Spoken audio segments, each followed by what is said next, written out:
విజయనగరం జిల్లా బస్సు సౌకర్యం లేక ఇబ్బందులు పడుతున్న విద్యార్థులు.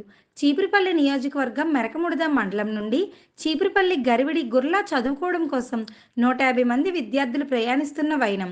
ఒకప్పుడు ఆర్టీసీ డీలక్స్ బస్సు వచ్చేది, కానీ ఇప్పుడు మినీ బస్సు రావడంతో విద్యార్థులు రాకపోకలకి ఇబ్బందికరంగా ఉందని, విద్యార్థుల సంఖ్య ఎక్కువగా ఉండడంతో బస్సు రాడ్లు పట్టుకొని ప్రాణాలు అరచేతిలో పెట్టుకొని ప్రయాణిస్తున్నామని, ఎన్నిసార్లు అధికారులకు నాయకులకు అర్థించుకున్నా ఎటువంటి చర్యలు తీసుకోలేదని వాపోతున్న విద్యార్థులు. ఈరోజు కాలేజీ విద్యార్థులు రాష్ట్ర యువజన నాయకుడు కిమిడి రామ్ మల్లిక్ నాయుడికి వినతి పత్రాన్ని ఇచ్చారు. ఈ సందర్భంగా ఆయన విద్యాశాఖ మంత్రి నారా లోకేష్ గారి దృష్టికి తీసుకువెళ్లి వారం రోజుల్లో విద్యార్థుల ఇబ్బందులు తీరుస్తామని, కొత్త బస్సుని ఏర్పాటు చేస్తామని హామీ ఇచ్చారు.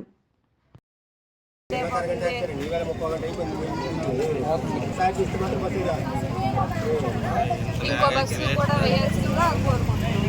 స్టాప్లో ఆపట్లేదు, నిల్చోడానికి కూడా ఖాళీ ఉండట్లేదు. మేము బస్ పాస్ చేయించుకొని కూడా ఆటోలో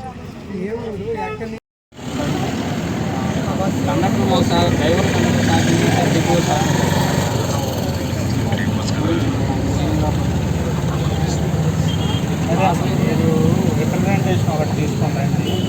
ఎమ్మెల్యే గారి లెటర్ మీద మనం ముందు సబ్మిట్ చేద్దాం. ఇక్కడ డిపోకి మీకు కావాల్సిన పెద్ద బస్సు అయినా లేదా 2 బస్సులు అయినా కండిషన్ బాగున్న బస్సులు వేద్దాం. ఎందుకంటే స్టూడెంట్స్ మీరంతా మీకు ఏ సమస్య లేకుండా వెళ్ళాలి రావాలి.